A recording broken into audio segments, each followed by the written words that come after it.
చంద్రబాబు నాయుడు మీద కేసు పెట్టాలి, పవన్ కళ్యాణ్ మీద కేసు పెట్టాలి. ముఖ్యంగా కాపు నాయకుడు, నేను కాపు నాయకుడు అంటూ ఏది అమాయకమైనటువంటి ఒక కాపు బిడ్డ చచ్చిపోతే ఇంతవరకు నోరు మెదపలే నువ్వు.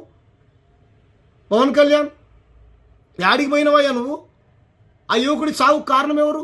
ఆ తల్లి రోధిస్తూ ఉంది. జై భీమ్ సినిమా తరహాలో ఆ తల్లి, అయ్యా నా కొడుకు పోలీస్ స్టేషన్కి వెళ్ళి ఫోన్ అడిగితే నీ కొడుకు చచ్చిపోయాడని చెప్పినా కదా అని బెదిరించాడంట.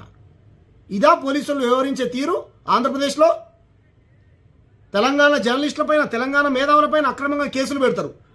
పోనీ ఆంధ్రాలో ఏమైనా నిలగబెట్టిరంటే అక్కడ కూడా చేసింది ఏం లేదు. కమ్మళ్ళు కాపళ్ళు అధికారంలోకి వస్తే అందరూ బాగుంటారని మీకు ఓట్లు వేసారు కదా. ఏది మరి కమ్మ చంద్రబాబు నాయుడు చేసింది ఏంది? కాపు నాయకుడు నువ్వు చెప్పుకొని నువ్వు చేసింది ఏంది కాపులకు? ఏంది ఉప ముఖ్యమంత్రిని చేసినా నువ్వేం చేయలేకపోయినావు. ఈరోజు గాదే సాయి కృష్ణ అటువంటి యువకుని కొడి చంపిర్రు. నువ్వు రంగా గారి వారసుడివా? దొంగ వారసుడు, నువ్వు దొంగల వారసుడివి, రంగా గారి వారసుడివి కాదు నువ్వు.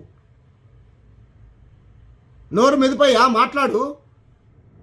ఓట్ల ప్రయోజనాల కోసం సహాయం 10 రూపాయలు సహాయం చేసి 100 రూపాయలు ప్రచారం చేసుకునే నువ్వు నీతి నిజాయితీ కలిగినటువంటి నాయకుడివా? ఎక్కడ పోయినావు? ఆ తల్లికి సమాధానం చెప్పు. 15 రోజులైంది ఆ పిల్లోని కొట్టి చంపేశారు.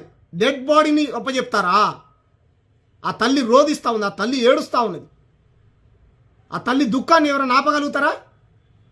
ఇలా ఎన్ని సురేష్ అనేటువంటి పిల్లగాన్ని మల్లావ్ అనేటువంటి గ్రామంలో నీ నియోజకవర్గమే మళ్ళా పిఠాపురంలో ఇలా ఎన్ని దాడులు. నిన్న మన చిత్తూరులో ఒక తల్లి చెట్టు కట్టేసి కొడతా ఉన్నారు. ఎంత అరాచక పాలన నడుస్తూ ఉంది. ఇక్కడ కేవీ రెడ్డి అనేటువంటి ఒక తెలంగాణ జర్నలిస్టుని తీసుకుని పోయి కర్నూలులో 3rd డిగ్రీ కొట్టి చంపేటువంటి ప్రయత్నం చేశారు. ఏం రెడ్ బుక్ రాజ్యాంగం, ఏం అంబేద్కర్ రాజ్యాంగం అమలు కాదా ఆంధ్రప్రదేశ్లో? ఖబర్దార్.